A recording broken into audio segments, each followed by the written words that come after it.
The woods swallowed sound, but they couldn't hide what lay among the ferns. Two teenage boys, each shot through the chest, rifles laying just out of reach. The deputies who found them stood frozen. For a moment, no one spoke. Then one man muttered the only name that made sense. Tornow, a name half-whispered for years in the valleys and logging camps. A man that made men keep rifles by their bunks. And now, a name painted in blood. This was the moment when a reclusive hunter, tall, strange, and silent, became something else entirely.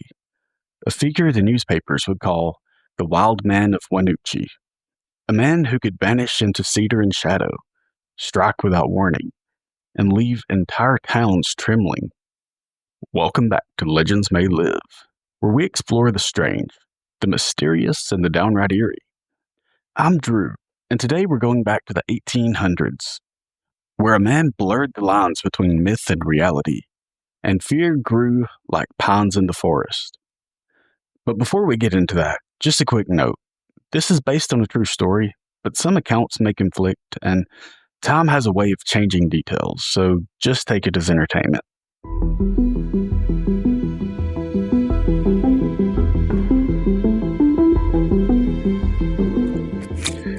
John Tornow was born September 4th, 1880, into a solid homesteading family along Washington's Satsop River.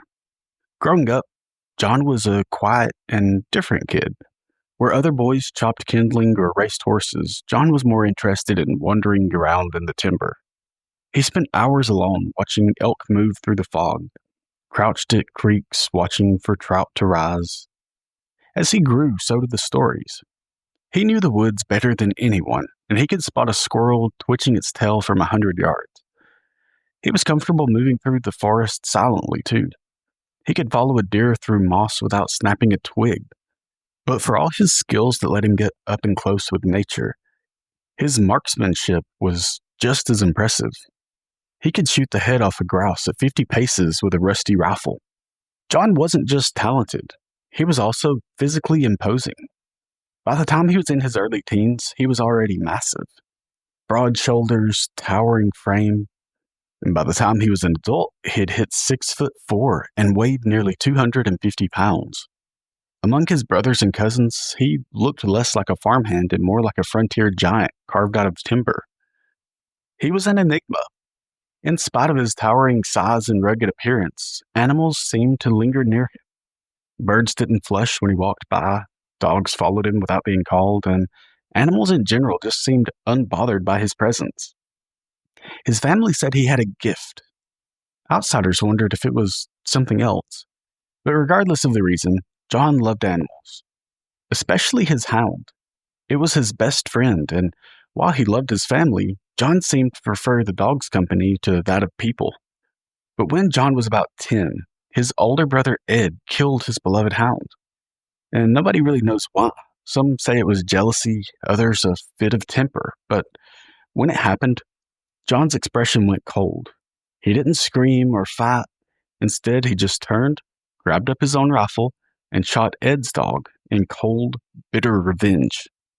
And from that day on, John stopped being the quiet boy who loved the woods. He became the boy who was better off left alone.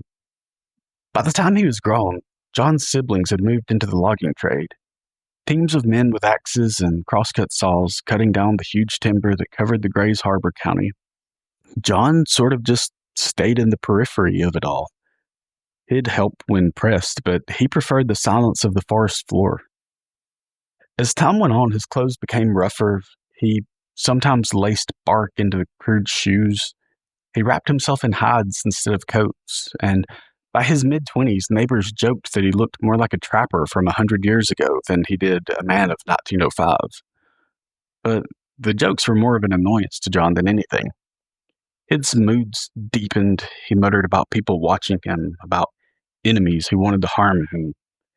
And his paranoia kind of grew, so finally in 1909, his brothers decided it wasn't just strange, he was dangerous.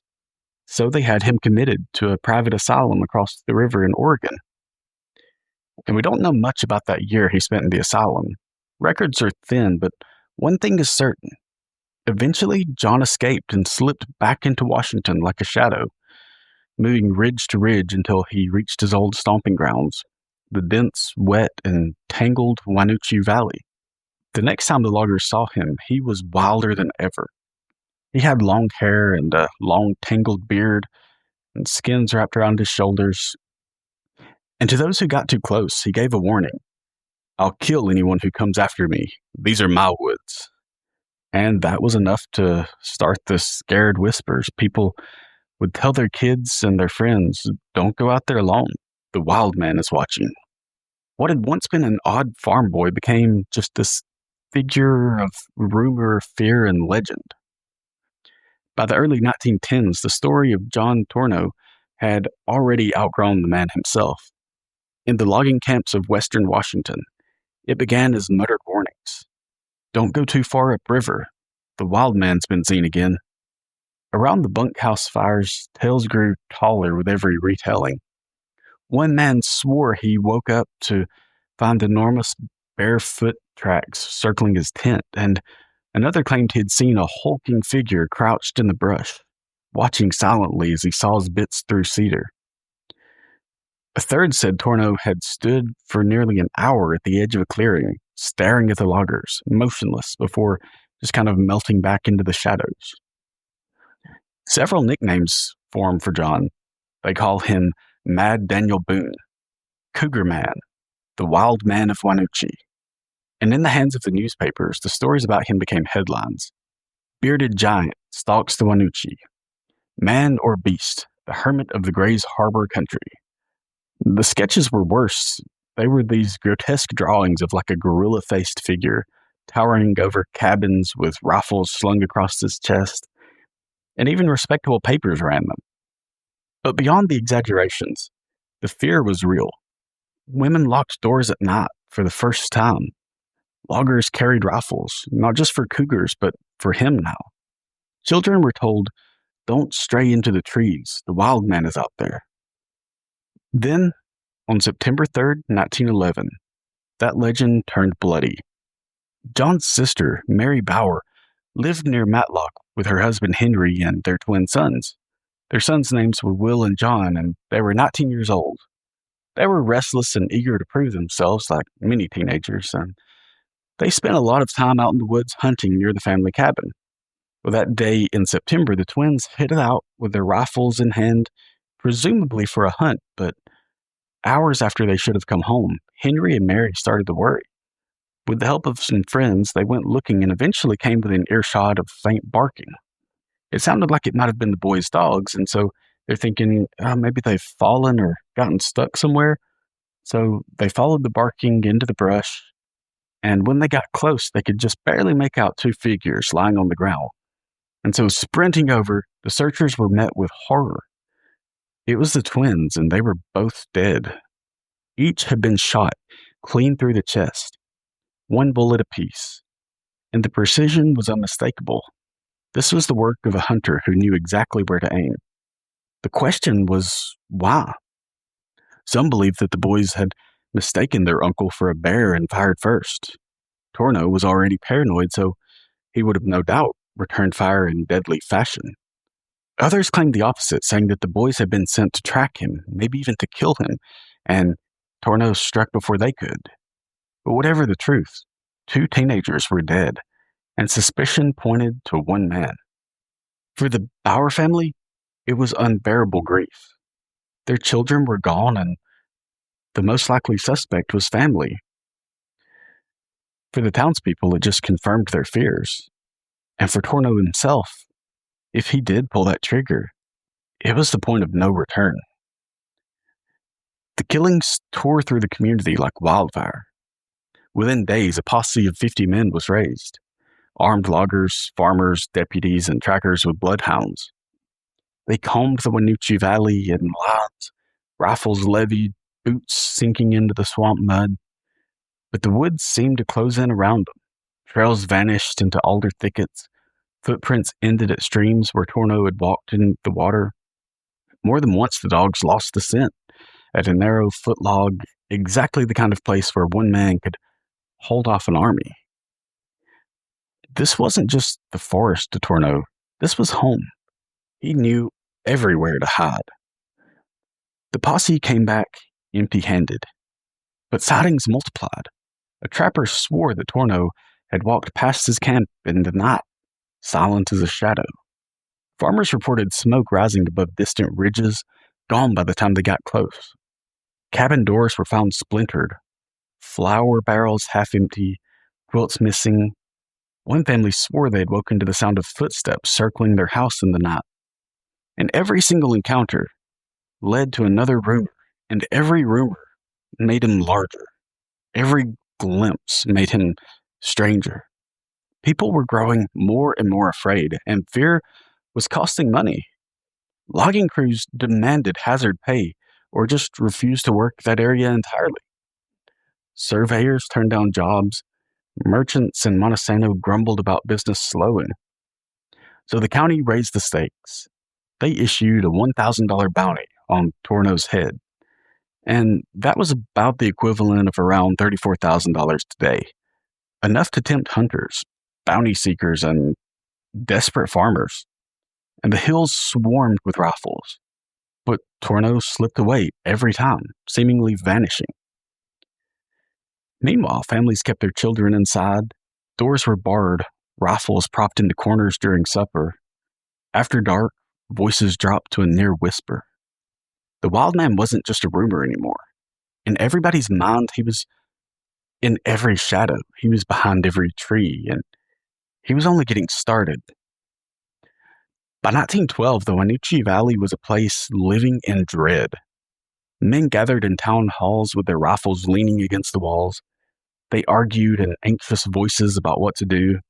Should they send larger posses? Should they guard the logging roads? Some said leave him alone, then that he would fade back into the timber. Others shouted that he would never stop until someone stopped him. To them, every snap of a branch, every flicker of a shadow in the timber, it was always him, the wild man. They were on edge. And one cold February afternoon, a hunter looked up to see movement in the trees. As he's watching, he can make out this tall shape with broad shoulders and a rifle glinting in the light. And with his heart racing, the hunter raised the weapon and fired. The seizure dropped, and the hunter could hardly believe it. He had done it. He had saved the county from the wild man. So his rifle is still in his hand, and he rushes over, triumphant, only to stop dead in his tracks. It wasn't John Tornow. It was a 17-year-old boy, a local farm kid out hunting on his own.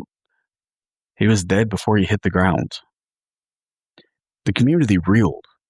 The boy's family was devastated, and the hunter who pulled the trigger was shattered, though no punishment could undo what fear had driven him to do.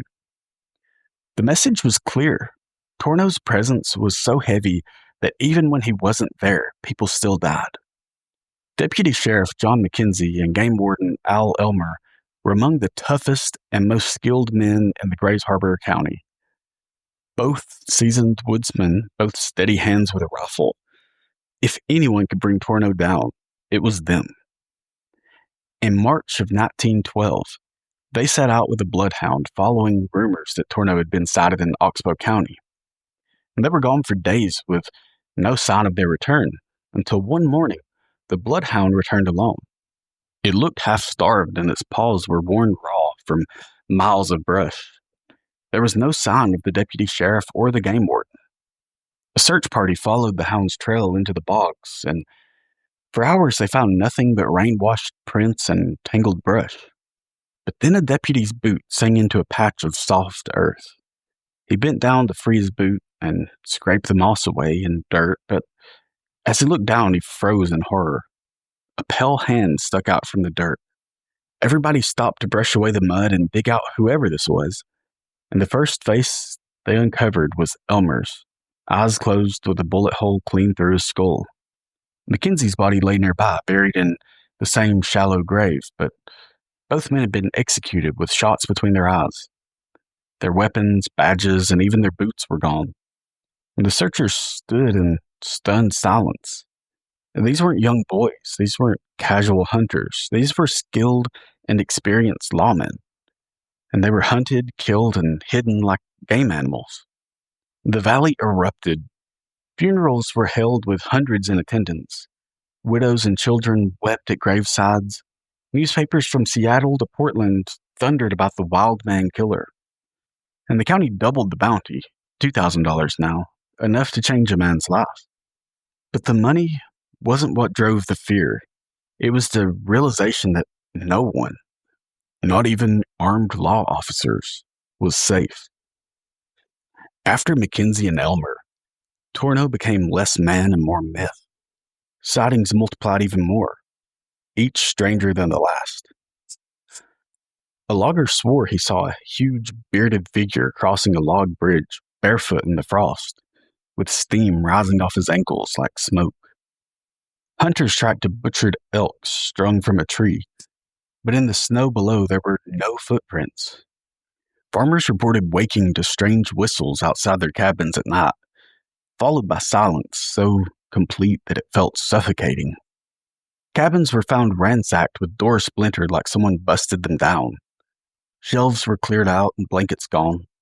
Sometimes meals were left half-cooked on the stoves, like the intruder had been interrupted, but other times, things that no ordinary thief would want were missing. A good knife, a pair of boots, or quilts to line a bark shack. Every family had a story. One woman swore that she heard heavy footsteps circling her cabin 3 nights in a row. Another claimed that she found her door barred from the outside. Was it Tornow doing all this, or was it fear itself inventing monsters in the night? Either way, with every new tale, Tornow's legend grew. Some said he could vanish into smoke. Others said that the animals guided him, warning him of every posse. A few even whispered that he wasn't entirely human anymore, that he was half spirit and half beast, claimed by the forest itself. The reward only made it worse. Outsiders poured in with rifles and hounds, hoping to strike it rich. Locals resented them, muttering that they'd cause more bloodshed than Tornow ever could.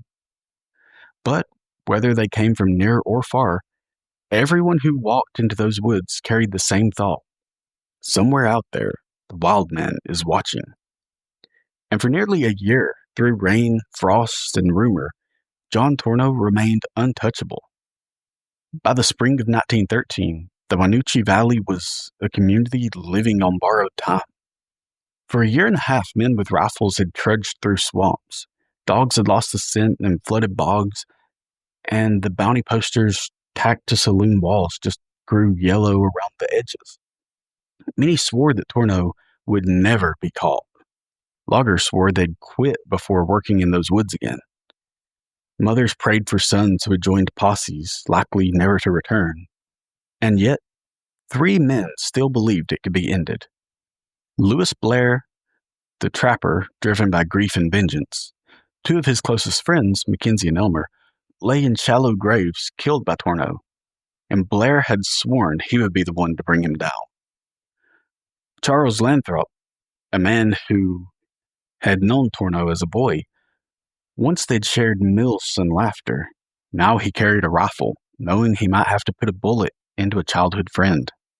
And Deputy Sheriff Giles Quimby, level-headed and steady. He was a man who'd resisted rushing into Tornow country before, but this time he followed. They set out, 3 men, 2 hounds, and a determination as heavy as the rain. The trail led them deep into Oxbow country, a tangle of cedar and alder where the air hung heavy with damp earth. The hounds pulled hard, noses to the ground until they froze at the edge of a swamp. Across black water stood a crude shack.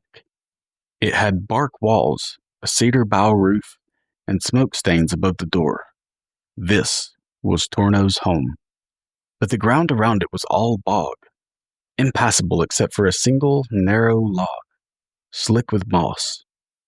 To cross it meant exposure. One wrong move, and you would be an easy target. Quimby hesitated. He wanted reinforcements, a larger posse, more guns. But Blair was already stepping forward. He had waited too long for this moment. His jaw was clenched and his rifle clutched tight. Lathrop followed, and Quimbley felt like he had no choice but to go with them. Each step onto that footlog felt like walking into a grave. Frogs screamed around, water lapped softly below, and the shack seemed larger with every step. Then, out of the silence, a clap like thunder rang out. The first shot struck Blair. He jerked, dropped his rifle, and crumpled against the hemlock, blood soaking through his shirt. Lathrop fired from the hip, sending flashes from the muzzle. A return shot tore into his throat. He fell backwards, choking, eyes wide in disbelief. Now only Quimby remained. Pinned down on a strip of mossy wood, bullets slamming into the trees beside him, splinters stinging his face. He could hear the hounds barking wildly behind him, but ahead, just one sound, a steady crack of a rifle. Through the swamp mist, he caught a glimpse, a huge figure behind the shack wall. He could see the wild hair and tangled beard behind the raised rifle. To Quimby, he looked more gorilla than human. He had two eyes shining, filled with hatred. Quimby emptied his weapon, firing again and again and again until the magazine clicked empty. The shots boomed and echoes rang through the air. Then, silence. Quimby didn't know if he'd hit Tornow, if Tornow was just waiting, reloading, what was going on. And he wasn't about to find out. Quimby turned and ran as fast as he could out of there. It was 18 miles of misery. Every time he had to slow down or stop to catch his breath could be his last if Tornow's following. But he pressed on, rifle clutched to his chest, clothes torn by brambles, lungs burning. In his mind, every snapping twig behind him was Tornow. Every gust of wind was a bullet. By the time he reached safety, his face was pale, his eyes were wide. "We found him," he gasped. "We fought him. I don't know if he's alive." The next day, a larger posse returned. They crossed the same log, rifles raised, eyes scanning every shadow, the hounds pulling ahead, growling, until they reached a hemlock tree. And there they saw him, John Tornow, the wild man of the Wannucci, slumped against the trunk. His rifle rested across his knees. His eyes were closed. His beard was matted with blood. He wore patchwork clothes, rags, gunny sacks, even flour sacks, stuffed with evergreen needles for warmth. His boots were mismatched, one nearly falling apart, and on his head, the black hat that had once belonged to Deputy John Mackenzie, a grim trophy taken from a man he had killed.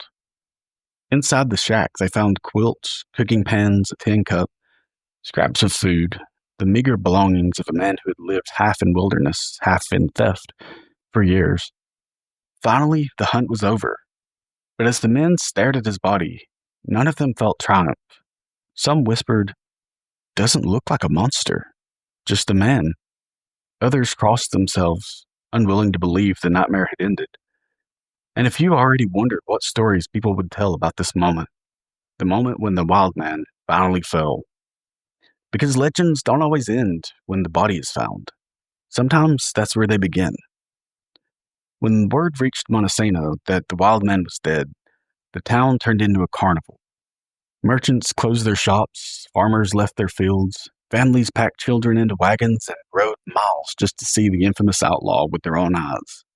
The morgue was small, barely more than a back room with a single table, but that didn't stop the crowd. Hundreds surged forward, shouting, demanding proof. Deputies tried to bar the doors, but it didn't matter. The crowd forced its way in, pressing shoulder to shoulder in the stifling air. In 30 minutes, more than 650 people shuffled past the corpse. Some craned their necks for a glimpse and hurried on. Others lingered, whispering prayers or muttering curses. And then there were those who reached out, snipping locks of hair, tugging buttons from his ragged coat, even carving splinters from the wood table as souvenirs. Deputies had to stand guard at his side to keep the body from being stripped bare, but by then the damage was done. Tornow had become less man and more an exhibit. The wild man had drawn his largest audience in death. The Tornow family wanted nothing of the spectacle. His brothers arranged a quick burial at Matlock Cemetery. They posted men to guard the grave, afraid that souvenir hunters would dig him up. At the service, his brother Fred faced the reporters head on. His voice was heavy and resigned. He said, "I'm glad John is dead. It was the best way now that it's over, and I would rather see him killed outright than linger in a prison cell." Fred reminded the public of things the headlines ignored, that John had money in the bank, owned property, didn't drink or smoke. He wasn't the raving savage that the papers had painted him to be. But grief carries little weight against spectacle. The Tornows buried their brother quietly, while the world outside bought postcards of his corpse and swapped rumors in saloons. The newspaper had a field day. One front page screamed, "Wild man of the Wannucci, slain at last." Another described him as a shaggy beast and a murderous giant. Sketches showed a gorilla-faced figure, rifle clutched in his lifeless arms. Columnists debated whether he had been insane from childhood or driven mad by years in the forest. Some argued that he was more animal than man. Others sold him as a frontier curiosity, an outlaw tale fit for dime novels and vaudeville acts. The public ate it up. Postcards bearing photos of his body circulated. Traveling men claimed to have souvenirs, locks of beard, scraps of cloth. Whether real or not, they sold. For a valley that had lived in fear, consuming the legend was a way of taking back control. If you could buy a piece of the wild man, you no longer had to fear him. But fascination soon turned into obsession. One rumor claimed that in his last hours, Tornow confessed to Deputy Quimby that he had stolen a strongbox, $15,000, and buried it in the Oxbow country beneath a boulder shaped like a fish's fin. Treasure hunters poured into the woods. Some dug up swamps, others mapped out every fish fin-shaped rock in Wannucci. For decades, men returned to the valley with shovels and high hopes. Some claimed that they found traces, that they found maybe coins scattered in the mud, scraps of iron where the box had rusted away, but most left empty-handed. When the Wannucci Dam was built and the valleys flooded, most of the rumored hiding ground vanished beneath the dark water. If the strongbox ever was real, it may still rest there, locked away under silt and river stone. Today, John Tornow lies beneath a weathered headstone in Matlock Cemetery. Its inscription is blunt, from loner to outcast to fugitive. In Montesano, plaques still honor Mackenzie and Elmer, the lawmen who died hunting him. Their names are etched in bronze, permanent reminders of the cost. But Tornow's name lives in whispers. To some, he remains the villain, a murderer whose paranoia left graves in his wake. To others, he's a tragic hermit, a man who just wanted to be left alone, driven into madness by a world that wouldn't let him be. And between the headlines and rumors, the facts blur. Was he a hunter or hunted? Madman or misunderstood? Outlaw or legend? What's certain is that for a year and a half, John Tornow was more than just a man in the woods. He was a presence, one that could empty a town street, stop an industry, and drive neighbors to aim rifles at shadows. A man can be buried, but a legend lingers, just beyond the tree line, waiting in the silence after the frogs fall quiet. When the dust settled and the rifles were silent, one truth remained. No one really knew who John Tornow was in the end. The most haunting question, was he ever the monster people believed? Or did the fear, the headlines, and the legends paint him into something that he never was? And that's it for today's episode. Thanks for listening to Legends May Live. If you enjoyed today's story, please remember to like, subscribe, and share it with a friend.